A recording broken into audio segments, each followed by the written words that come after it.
कहानी गरूर का ताज। एक बार एक बादशाह अपने महल की छत पर चढ़ा और अपने वजीर से बोला, देखो वजीर, मेरी सल्तनत कितनी बड़ी है।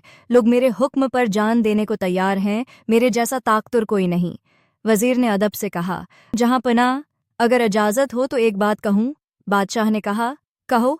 वजीर ने एक खाली प्याला मंगवाया और कहा, जहां पनाह, जरा ये प्याला पानी से भर दीजिए, मगर याद रखिए, एक कतरा भी गिरे तो सब कुछ खत्म।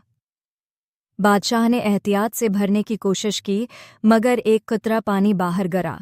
वजीर ने मुस्कुरा कर कहा, बस हुजूर, यही इंसान की हैसियत है। एक कतरा गरूर का बाहर गिरा तो सारी इज्जत बह जाती है। बादशाह के चेहरे का गुरूर मोम की तरह पिघल गया। इस दिन के बाद वह हर काम से पहले अपने रब का नाम लेता और खुद को हमेशा इदनी बंदा कहता था। सबक: गरूर इंसान को अंधा कर देता है।